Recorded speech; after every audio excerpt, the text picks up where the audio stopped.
آہستہ کوٹھے پر آئے کسی مرد کی اس پر نگاہ پڑی تھی، نہ ہی گھنگروؤں کو اس کے قریب بڑھنے دیا تھا۔ وہ تو صرف نام کی طائف زادی تھی، جبکہ حقیقت اس کے بالکل برخلاف تھی۔ وہ جانتی تھی اس وقت اس کی حقیقت پر منہاج سمیت کبھی کوئی یقین نہیں کرے گا، تو پھر وہ کیوں صفائیاں دیتی پھرے؟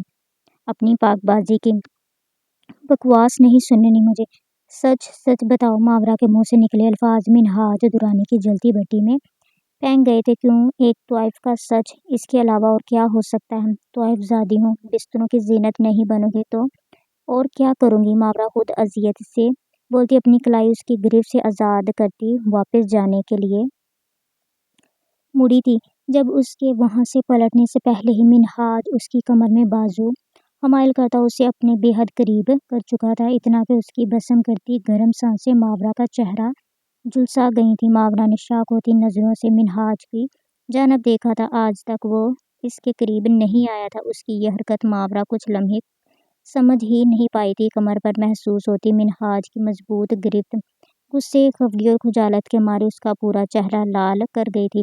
اسے دیکھ کر ایسا لگ رہا تھا کہ جسم کا سارا خون چہرے پر سمٹ آیا ہو۔ یہ تک کیا بےہودگی ہے؟ چھوڑو مجھے۔ ماورا زندگی میں پہلی بار کسی مرد کے اتنے قریب ہوئی تھی۔ اس کا پورا وجود خوف کے مارے ہولے ہولے لرز رہا تھا۔ یہ جگہ کافی سنسان تھی، اوپر سے منہاج کے چہرے کے تاثرات خطرناک تاثرات۔ وہ رو دینے کو تھی۔ کیا ہوا؟ طائف زادی ہو کر ایک مرد کے قریب آنے پر اتنی بری حالت کیوں ہو رہی ہے تمہاری؟ تم تو اس سے بھی کہیں زیادہ کی عادی ہو نا؟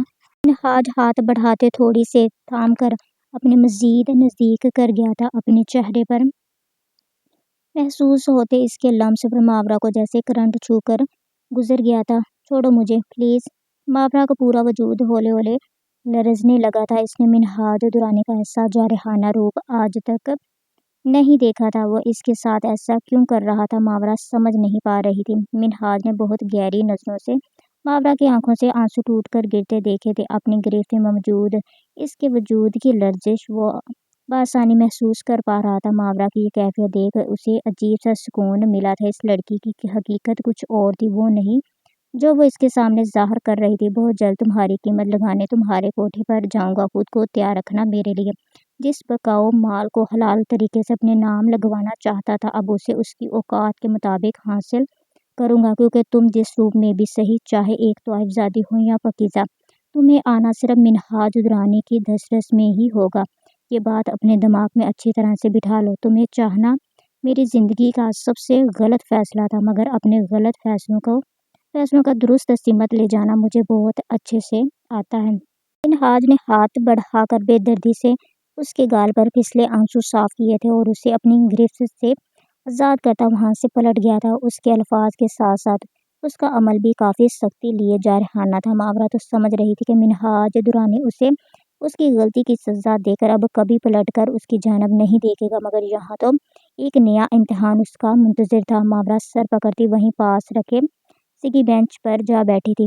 حائفہ اپنے گرد لپٹے اس کے کوٹ کو مضبوطی سے تھامے آہستہ روئی سے چلتی اس کے پیچھے ٹیرس پر آئی تھی، جو رینکنگ پر دونوں ہتھیلیاں جمائے کھڑا دور پہاڑوں سے اڑتے سفید دھوئیں کو دیکھ رہا تھا۔ اس ٹیرس سے ارد گرد کو منظر بہت دلکش نظر آتا تھا۔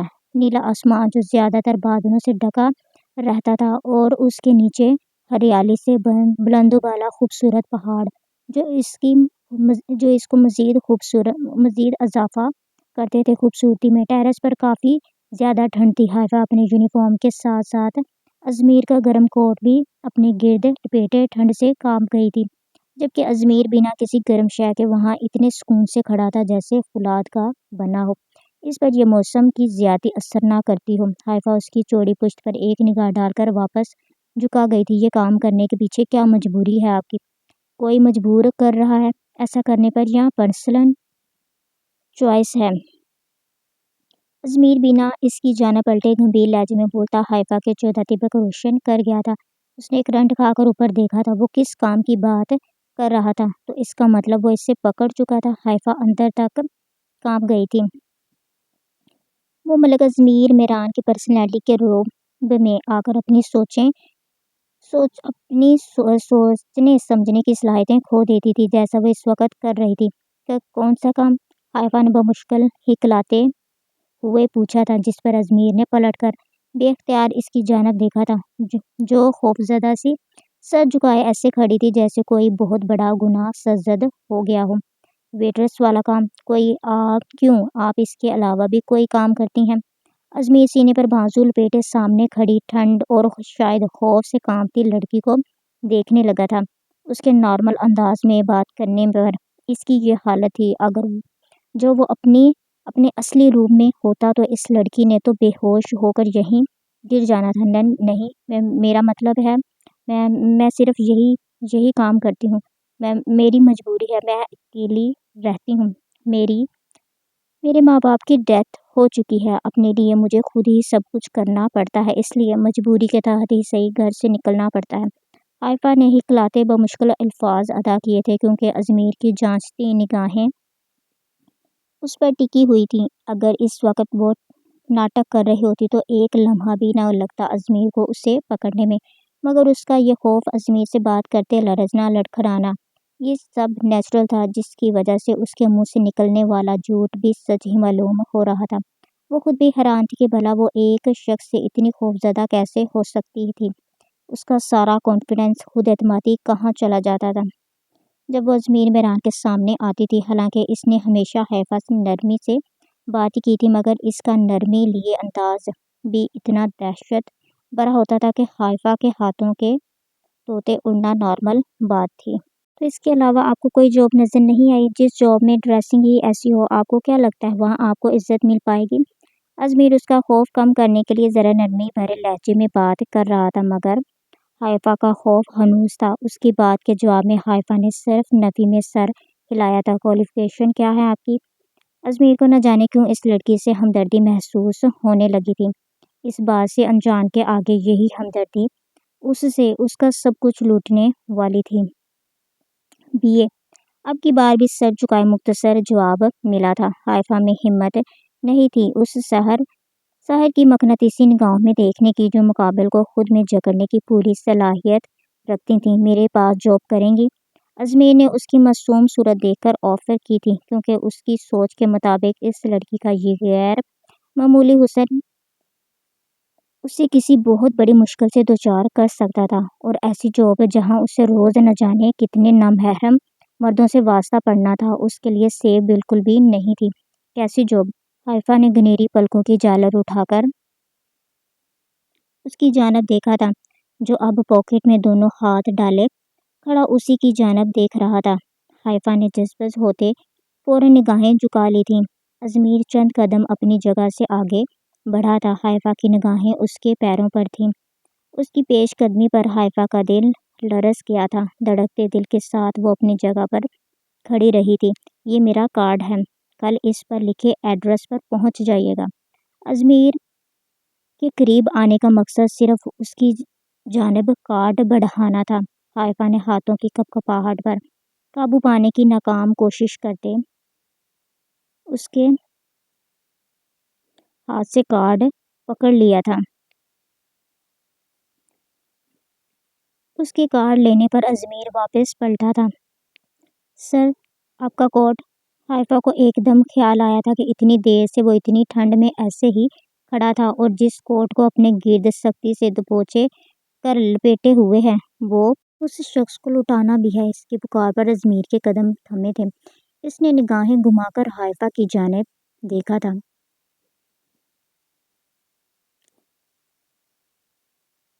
मुझसे ज़्यादा इसकी ज़रूरत आपको है।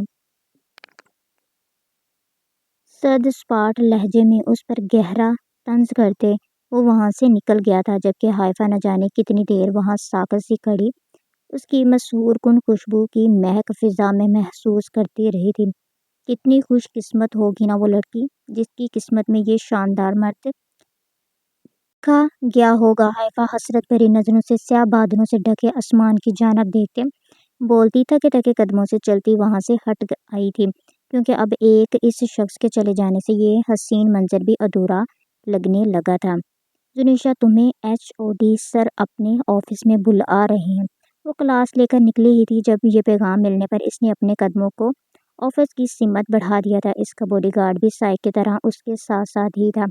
जुनिशा अब लोगों की अजीब व गरीब नज़रों की आदी होती जा रही थी। अक्सर लड़कियां तो उससे उसके बॉडीगार्ड का नंबर भी मांग चुकी थी। जुनिशा का दिल चाहता था या तो अपने बॉडीगार्ड का ये दाढ़ी और मूंछों से सजा मुंह तोड़ दे, या फिर इन अंधी लड़कियों का जिन है वो इसकी बॉडी बिल्डर जिस सामने से हैंडसम लगता था। जुनिशा ऑफिस में दाखिल होने से पहले वापस पलटी थी, जहां उसका बॉडीगार्ड भी हाथ बांधे उसके साथ अंदर आने को तैयार था।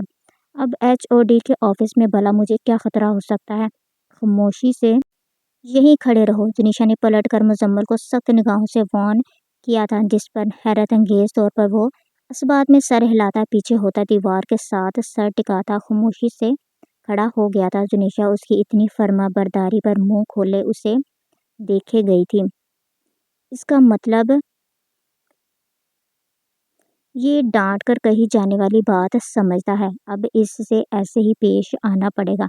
जुनिशा उसे घूरती निगाहों से देखती दिल में सोच कर रह गई थी, पहली दफ़ा इसकी डांट को किसी ने सीरियस में लिया था, वो भी एक बॉडी बिल्डर ने। उसने उसके लिए हैरान होना तो बनता था। जुनिशा उसकी जानब से मुतमईन होती इजाज़त मिलने पर अंदर दाखिल हुई थी। अस्सलाम वालेकुम सर, आपने बुलाया मुझे?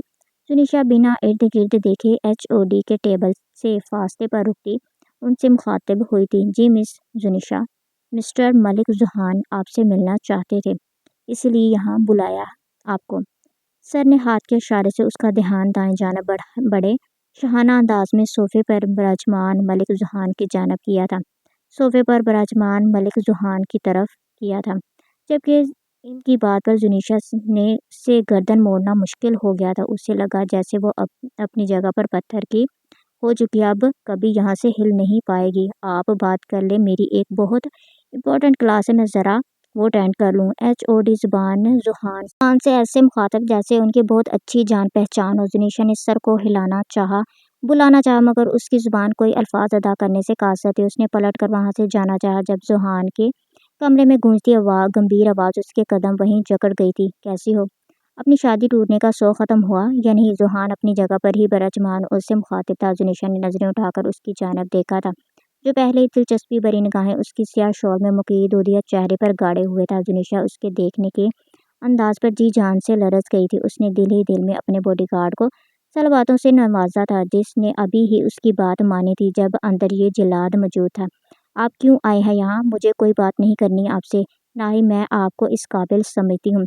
जुनिशा दीदा दिलेरी के मुजाहरा करती अपनी बॉडीगार्ड की शय पर उसे टका सा जवाब। वहाँ से निकली थी, तुम्हारा बॉडीगार्ड मेरे आदमियों के निशाने पर है, अगर तुम यहाँ से निकली तो वो इसे शूट कर देंगे। क्यों बेचारे किसी मजलूम की दुश्मन रही हो? सुहान उसी तरह रिलैक्स अंदाज में बैठा जुनिशा के बढ़ते कदम वहीं रोक गया था। जुनिशा ने बेयकीनी से पलट कर उसकी जानब देखा था। वो भला इतना बेरहम कैसे हो सकता था? सब बिल्कुल ठीक कहते हैं, आप में इंसानियत बिल्कुल ख़त्म हो चुकी है। आपके गुस्से और इंतकाम की आग ने आपको बिल्कुल बेहिस बना दिया है। जुनिशा को पहले इस पर जिशान के साथ किए गए नारवा सलूक की वजह से गुस्सा था, और अब उसका मुजम्मिल के लिए ऐसा बोलना उसे मज़ीद भड़का गया था।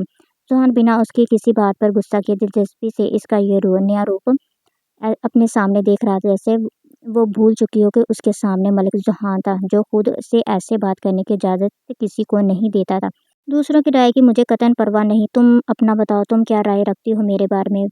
जोहान अपनी जगह से उठता अब की बार जुनिशा के की जानब पेश कदमी कर चुका था। इससे करीब आता देख जुनिशा की सारी बहादुरी जाग बनकर बैठने लगी थी। इस शख्स से किसी किस्म की तवक्का भी की जा सकती थी, इसलिए उसने अब की बार अपनी ज़ुबान बंद रखना ही मुनासिब समझा था। जवाब दो डार्लिंग, मैं तुमसे कुछ पूछ रहा हूँ। मलिक जुहान इसके करीब आता गहरी नज़रें उसके सबीहा चेहरे पर डालते हुए बोला, जब उसके दर जुनिशा से घूर कर रह गई थी।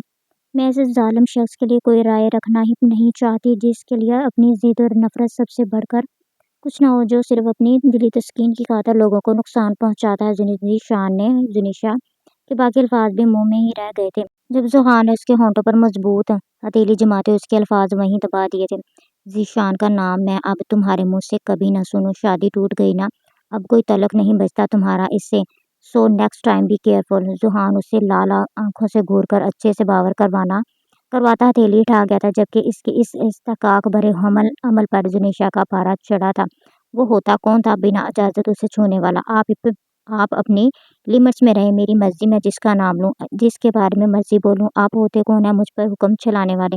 और जिस शान मेरा होने वाला शोहर है, उसका नाम लेने लेने को तो हक हासिल है मुझे। जुनिशा को उसका यूं अपने होंठों को टच करना बहुत गुस्सा दिला गया था, जिसका जवाब देते वो बिना जोहान का लिहाज किए जो दिल में आया बोल गई थी, जबकि उसका जीशान को अपना होने वाला शोहर बोलना वहाँ जोहान को पतंगे लगा गया था। तुम चाहती हो जीशान को जान से ही मरवा दूं मैं, है ना? और जोहान अपने गुस्से पर काबू मुश्किल कलाई दबोचता अपने करीब करते जहरकुंद लहजे में बोल। जहाँ उसकी हरकत जुनिशा का दिल बुरी तरह धड़का गई थी, वहीं इसके अल्फाज जुनिशा ने फटी फटी नजरों से उसकी जानब देखा था। उसे कभी कभी कभी अजमेर और जहान बिल्कुल एक जैसे लगते थे, जिनकी बात मार से शुरू होकर मार पर ही खत्म होती थी, और वो किसी को मारने की बात इतनी नॉर्मल करते जैसे किसी को खाने का पूछ रहे हो। छोड़े मुझे। जुनिशा इसके सीने पर दूसरी हथेली से दबाव पीछे होने की कोशिश कर रही थी, मगर एक इंच भी हिल नहीं पा रही थी।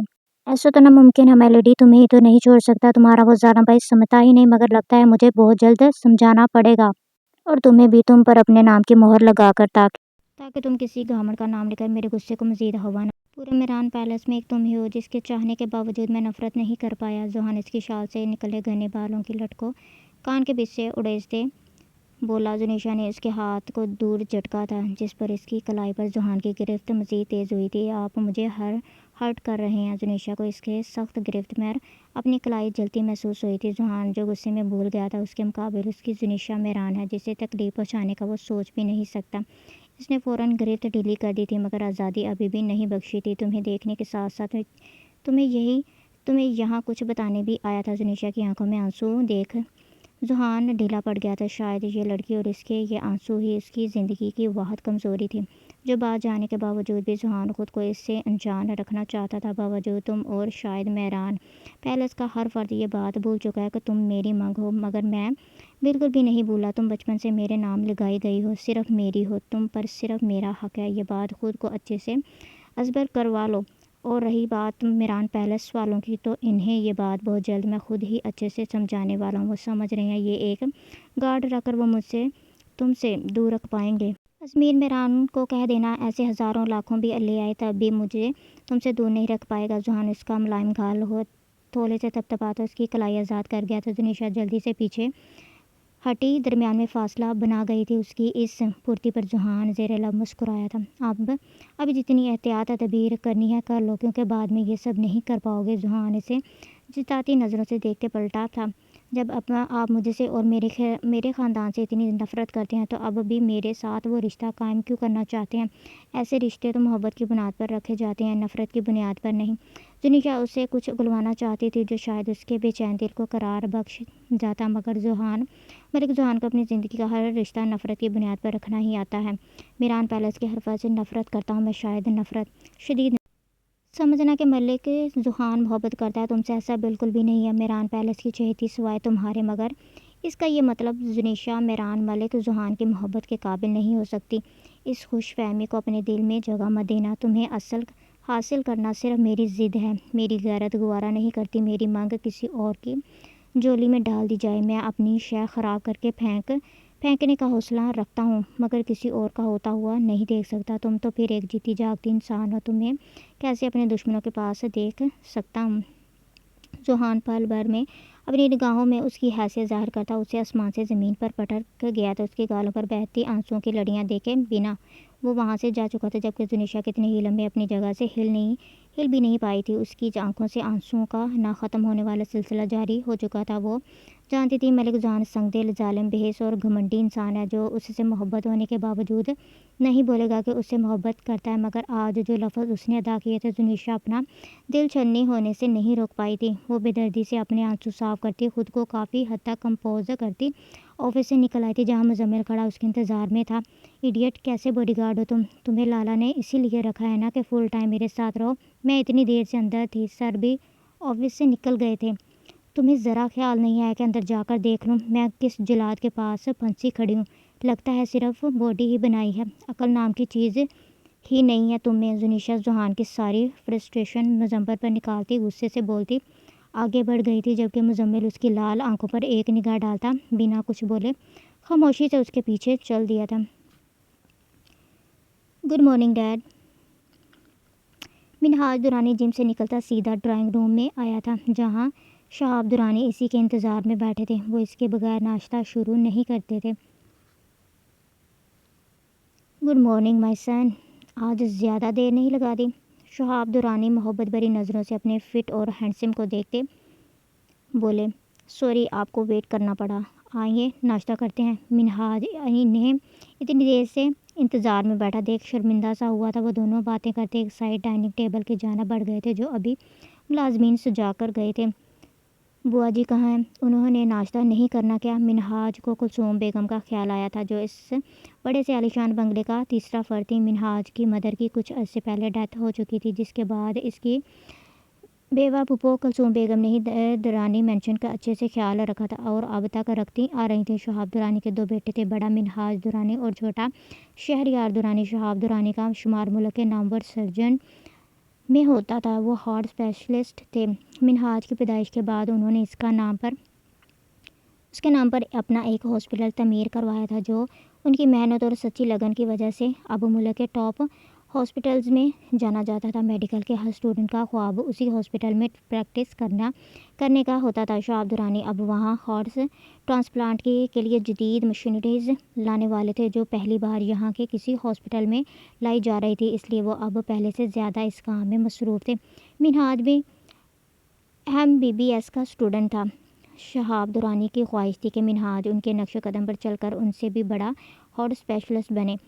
منہاج ہمیشہ اپنی اسٹڈیز اور باقی ایکٹیویٹیز میں جبکہ شہریار ہاسٹل میں ہی رہتا تھا۔ درانی مینشن کی ساری دیکھ بھال کی ذمہ داری کلثوم بیگم کی ہی تھی۔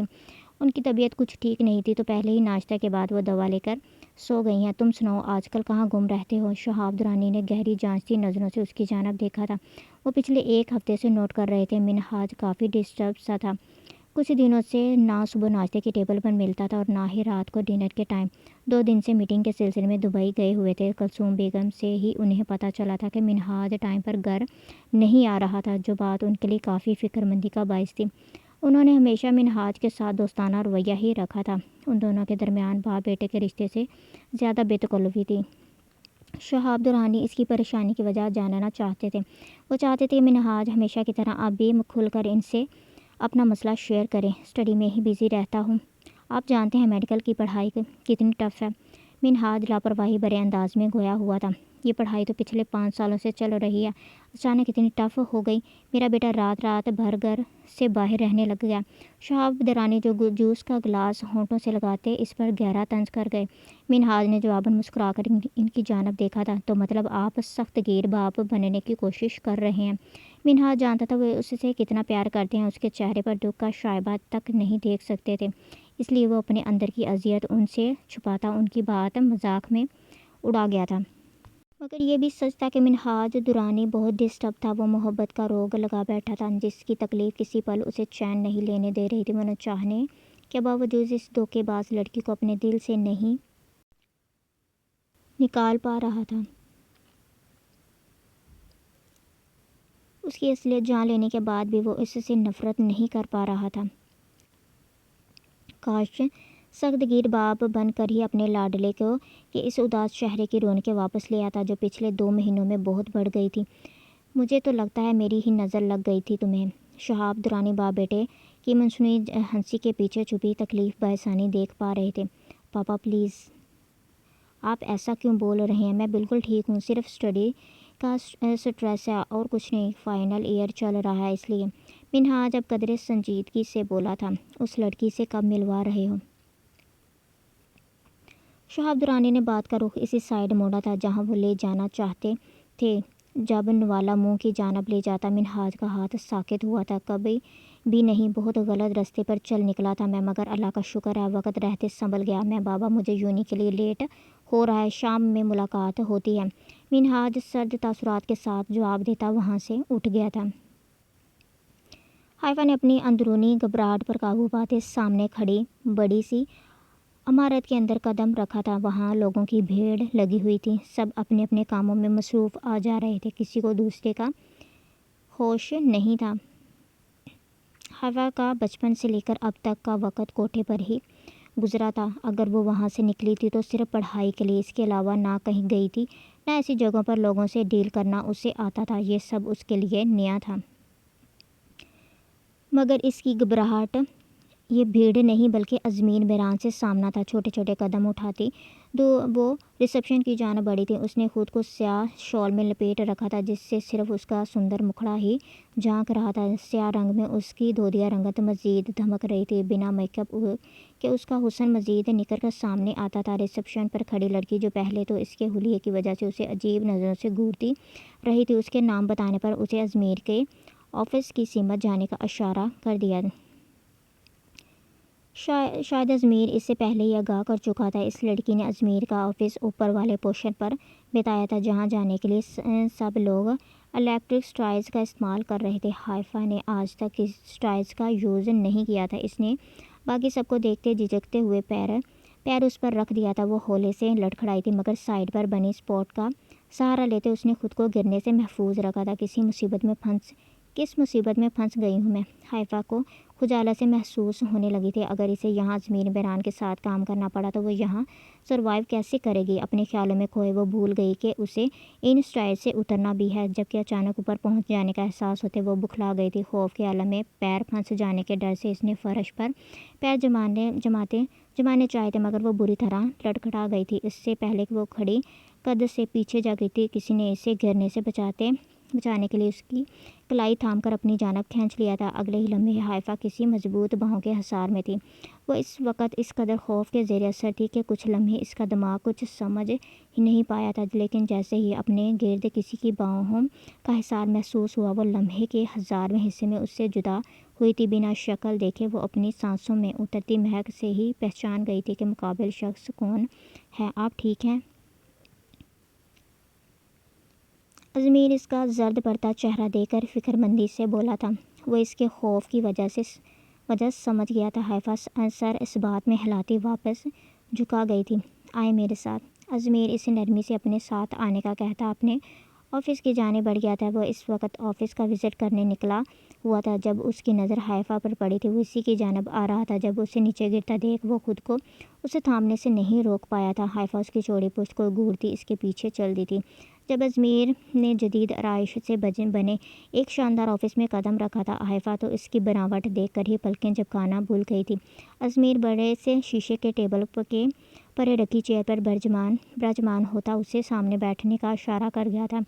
ہائفا خاموشی سے کرسی پر ٹک گئی تھی اور اپنے ہاتھ میں تھامی فائل اس کی جانب بڑھا دی تھی جہاں کسی بھی چیز میں اس کا ایکسپیرئنس نہیں تھا۔ ہائفا کو یہی لگا تھا کہ وہ اسے ابھی ہی وہاں سے واپس لوٹا دے گا۔ اتنے بڑے آفس میں اتنے پڑھے لکھے لوگوں کے درمیان بھلا اس کی جگہ کہاں ہو سکتی تھی؟ ازمیر میران اس پر ترس کھا کر اسے اپنے آفس میں باورچی کی جاب ہی دینے والا تھا شاید۔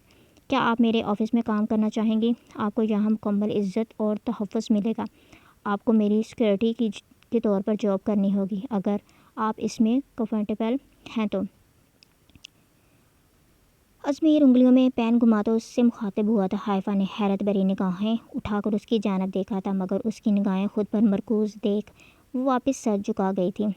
اس کے ہاتھوں پر ہمیشہ کی طرح ازمیر کی موجودگی میں لرزہ طاری ہو چکا تھا۔ اس نے دونوں ہاتھ کی انگلیوں کو ایک دوسرے میں پیوست کیے ان کی کپکپاہٹ پر قابو پانے کی کوشش کی تھی۔ سر، میرے لیے یہ جاب بھی بہت بڑی ہے، پچھلے سے تو کہیں گنا بہتر۔ آپ میری اتنی مدد کر رہے ہیں، میں اس کے لیے آپ کی ہمیشہ مشکور رہوں گی۔ ہائفا چہرے پر بشاشت طاری کیے ہولے سے مسکرا کر اس سے مخاطب ہوئی تھی۔ اس کے مسکرانے پر اس کے دونوں گالوں پر ابھرنے والے گھڑے اتنے دلفریب منظر پیش کر رہے تھے کہ ازمیر کو بے اختیار اس کے چہرے سے نظریں چرانا پڑی تھیں۔ اوکے، آپ کل سے جوائن کر سکتی ہیں۔ ظفر باہر موجود ہے، وہ آپ کو جاب کے حوالے سے باقی ساری ڈیٹیلز سمجھا دیں گے۔ ازمیر نے لیپ ٹاپ اپنے سامنے رکھتے اسے جانے کا بول دیا تھا۔ ہائفا کے فائل اٹھاتے ہاتھوں کی لرزش ازمیر کی نگاہوں سے پوشیدہ نہیں رہ سکی تھی۔ لمحے کے 1000ویں حصے میں مسکراہٹ اس کے ہونٹوں پر اپنی جھلک دکھاتی معدوم ہوئی تھی۔ وہ خود سمجھنے سے قاصر تھا کہ آخر یہ لڑکی اس سے اتنا ڈرتی کیوں تھی، حالانکہ وہ تو اپنے مزاج کے برخلاف ہر ملاقات میں اس سے اتنی انتہائی نرمی سے پیش آتا تھا جو کہ اس کے مزاج کا خاصہ بالکل بھی نہیں تھا۔ مگر ہائفا کا دھیما مزاج، اس کی نرم پرسوز آواز، ہمیشہ نگاہیں جھکا کر بات کرنا ازمیر میران کی دلچسپی اپنی جانب بڑھا رہا تھا۔ اور سب سے زیادہ جس چیز نے ازمیر کو زیادہ افیکٹ किया था वो था इसका खुद को ढके रखना। इसलिए उस दिन उसे बेपर्दा देख वो खुद पर जब्त नहीं रख पाया था और फिर इसे बिना सोचे समझे अपने ऑफिस में जॉब दे गया था। Thank you so much sir. Haifa उसका शुक्रिया अदा करती उठी थी और बेदहानी में कुर्सी की बैग से उलझा अपना शॉल का पल्लू नहीं देख पाई थी। वो एक कदम ही आगे बढ़ी थी जब उसकी शॉल पे खिंचाव पैदा हुआ था और उसके सर से शॉल फिसलकर शानों पर ढिलक गई थी। उसके मुंह से निकली हल्की सी ओ पर अजमेर ने इसकी जानब देखा था, मगर इसकी स्याह घनी हसीन जुल्फ़ों पर नज़र पड़ते ही अजमेर की निगाहें बेखुदी में इन गहरी दिलफरेब घटाओं पर साकित हुई थीं। ये लड़की सरापाए क़यामत थी। अजमेर गहरी सांस भरता नज़रें फ़ौरन फेर गया था, मगर वो भी अजमेर के लिए किसी आजमाइश से कम साबित नहीं हो रही थी। अभी तक उसी पोजीशन में खड़ी वो पल्लू निकालने की कोशिश करती रही थी जो निकलने का नाम ही नहीं ले रहा था। अजमेर ज़्यादा देर खुद को इससे अजनबी नहीं रख पाया था। वो अपनी जगह से उठा था। उसे उड़ता देखकर हाइफा का दिल ज़ोर से धड़का था। वो इतनी देर से कोशिश के बावजूद अपने हाथों की कपकपाहट की वजह से पल्लू निकाल नहीं पा रहे थे, मगर अब अजमेर को अपने करीब आता देख उसने हाथों की मुट्ठियों को सूरत भींच लिया था। अजमेर ने अब तक उसके सामने शराफत का मुजाहरा किया था, फिर अब वो क्यों करीब आ रहा था। लेकिन अजमेर के अगले लम्हे अमल ने हाइफा के शक्कू को शुबात का जवाब दिया था। वो इसके करीब उसकी मदद करने आया था। चेयर के कील में फंसे उसकी शॉल आज़ाद करवाते हुए भी वो उससे काफ़ी फासले पर था। हाइफा ने पलकों की भारी बाड़ उठाते उसकी जानब देखा था। अपने पूरे होश व हवास में पहली बार वो इससे अपने करीब देख रही थी। अजमेर के वजूद से उठती मसूरकुन खुशबू से इसे जकड़ने लगी थी। संभल कर अजमेर उसका पल्लू आज़ाद करवाता सीधा हुआ था। उसके मुख्तसर अदा किए अल्फाज का असल मतलब हाइफा बआसानी समझ पाई थी। Sorry sir. इसके सदस्पाट अंदाज पर हाइफा उससे जल्दी से माफ़ी मांगते वहाँ से निकल गई थी। उस साहिर के पास ज़्यादा देर खड़े होना हाइफा को ख़तरे से खाली नहीं लगा था। Minhaj, what's happening with you? तुम पिछले 2 दिन से ना ही यूनी आ रहे हो और ना ही मेरी कॉल्स पिक कर रहे हो। फजर मिनहाज को आज फाइनली आता देख खफगी से गोया हुई थी। तो इसका यही मतलब बनता है ना कि मैं बिज़ी हूँ। तुम कॉल्स करके अपनी एनर्जी क्यों वेस्ट करती रही हो? मिनहाज फजर का जवाब देता अपने दोस्तों के बीच आन बैठा था। फजर, तलहा, हारिस और सना इसके बचपन के दोस्त थे। हमेशा हर जगह इकट्ठे रहे थे। मेडिकल की फील्ड भी तीनों ने एक साथ ज्वाइन की थी। वह सब मिनहाज की मावरा के लिए पसंदीदगी से वाकिफ़ थे, मगर मिनहाज के अचानक उससे दूर हो जाना, फिर मावरा का यूनी से गायब रहना और उसकी जानब निगाह उठाकर देखना भी नहीं, यूनी के बाकी स्टूडेंट्स समेत उन सब के लिए भी हैरानकुन था। मगर मिनहाज का इन दिनों मूड इतना ख़राब रहता था कि उनमें से कोई कुछ पूछ ही नहीं पाया था।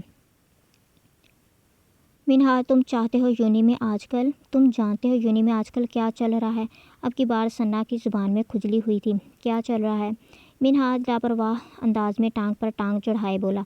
सर, वकास और आसिफ हाथ धोकर मावरा नूर के पीछे पड़े हैं। आई थिंक वो इनका शिकार भी रही है। अगर अपनी आंखों से देखना चाहते हो तो देख लो, सामने खड़े हैं।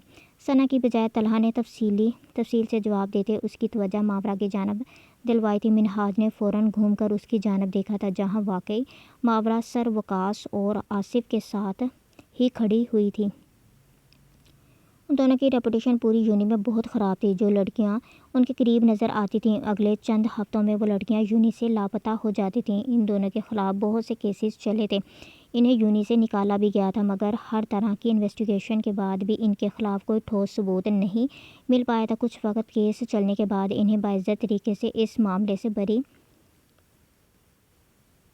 कर दिया गया था। लड़कियां गायब होने का सिलसिला वक्फे से अभी भी जारी था। उनकी नज़र काफ़ी टाइम से मावरा पर थी, मगर उसके मिनहाज के साथ होने की वजह से वह ऐसा कुछ नहीं कर पाए थे। मावरा जैसी हसीन चिड़िया को काबू करना इनकी पहली तरजीह थी। ये सुनहरी मौका वो जाने देना नहीं चाहते थे। मावरा को उनके साथ खड़ा देख मिनहाज अंदर तक जल उठा था। चाहे वो मावरा से जितनी भी नफ़रत का इजहार करता, मगर उसे यूं किसी और का शिकार बनता नहीं देख सकता था। बिना किसी का लिहाज के वो अपनी जगह से उठकर उनकी सिमत बढ़ गया था। तलहा वगैरह ने रोकने की पूरी कोशिश की थी, मगर वो इनकी अनसुनी करता आगे बढ़ गया था। جی سر، میں یہ ورک شاپ ضرور اٹینڈ کروں گی۔ ماورا ان کے ہاتھوں سے کوئی لیٹر تھامتی خوش دلی سے بولی تھی۔ جب منہاج نے ان کے سر پر پہنچتے اور اسے لیٹر چھین کر کئی ٹکڑوں میں بانٹ کر واپس اس کی جانب اچھال دیا تھا، اس کا یہ عمل اتنا غیر متوقع اور پھرتی لیے ہوئے تھا کہ ماورا سمیت وہ دونوں بھی اسے ایسا کرنے سے روک نہیں پائے تھے۔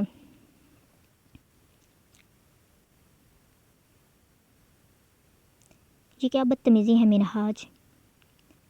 سروکاش اسے وہاں دیکھ آگ بگولا ہوئے تھے۔ انہیں اپنی 2 دن کی مہر رائگاں ہونے کے ساتھ ساتھ یہ سونے کی چڑیا اپنے ہاتھوں سے نکلتی معلوم ہو رہی تھی۔ ماورا ابھی منہاج کی آنکھوں سے نکلتے غصے کے شعلے دیکھ اپنی جگہ سہم سی گئی تھی۔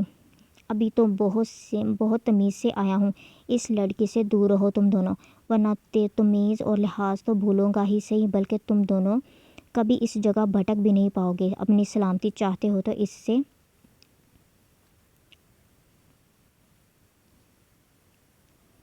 دور رہو۔ منہاج انہیں برفیلے لہجے میں اچھے سے وارن کرتا ماورا کا ہاتھ تھامے وہاں سے نکل آیا تھا۔ ماورا اس سے اپنا ہاتھ چھڑوانے کی کوشش کرتی ساتھ کھینچتی چلی جا رہی تھی۔ منہاج دورانی، چھوڑو میرا ہاتھ، سب لوگ دیکھ رہے ہیں، میں تمہاری کوئی زر خرید غلام نہیں ہوں جو تم میرے ساتھ یہ سب کر رہے ہو۔ ماورا کا صبر جواب دے گیا تھا۔ وہ اس کے ہاتھ پر اپنے ناخن گاڑتی غصے سے چلائی تھی، مگر منہاج کے سر پر جوں تک نہ رینگی تھی۔ وہ اسی طرح اسے اپنے پارکنگ تک لے آیا تھا۔ گاڑی میں بیٹھو۔ منہاج نے گاڑی کا دروازہ ان لاک کرتے اسے اندر بیٹھنے کا کہا تھا۔ اس کا یہ دھونس بھرا انداز ماورا کو مزید پتنگے لگا گیا تھا۔ میں کیوں بیٹھوں تمہاری گاڑی میں؟ ماورا اس کا ہاتھ اپنے ناخنوں سے اچھی طرح زخمی کر چکی تھی اور اب اس کے مقابل کھڑی اس کی آنکھوں میں آنکھیں ڈال کر بول رہی تھی، کیونکہ میں تمہاری اوقات سے بڑھ کر قیمت ادا کرنے کو تیار ہوں۔ بہت شوق ہے نا تمہیں مردوں کے بیچ رہنے کا، تو وہ مرد میں ہی کیوں نہ سہی۔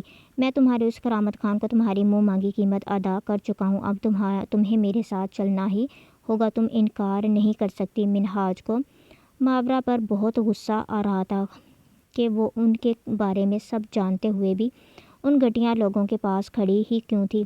وہ جانتے بوجھتے خود کو خطرے میں جھونک رہی تھی، جس کی سزا تو بنتی ہی تھی۔ منہاج چہرہ اس کے قریب کرتا اس کی بڑی بڑی خوبصورت آنکھوں میں جھانکتے اسے لمحہ بھر کو لڑکھڑانے پر مجبور کر گیا تھا۔ اس نے نفی میں سر ہلاتے پھٹی پھٹی آنکھوں سے اس کی جانب دیکھا تھا۔ تم جھوٹ بول رہے ہو، کرامت ایسا کچھ نہیں کر سکتا۔ کرامت پیسوں کی خاطر کچھ بھی کر سکتا تھا، مگر ماورا یہ جانتی تھی کہ ہائفا نے اس کے ہاتھ باندھ رکھے تھے اس معاملے میں۔ وہ چاہ کر بھی اس کی قیمت نہیں لگا سکتا تھا۔ اس میں اتنی حیرانی کی کیا بات ہے؟ تم نے خود ہی تو کہا تھا کہ جو تمہاری سب سے زیادہ قیمت لگاتا ہے تم اس کی ہو جاتی ہو، تو پھر آج پیسوں نے تمہیں میری جھولی میں پھینکا ہے۔ دوبارہ گاڑی میں بیٹھنے کا منہاج نے اشارہ کیا تھا، مگر ماورا وہاں سے ہٹنے کی کوشش کرتے صاف انکاری تھی۔ تم آرام سے نہیں مانو گی۔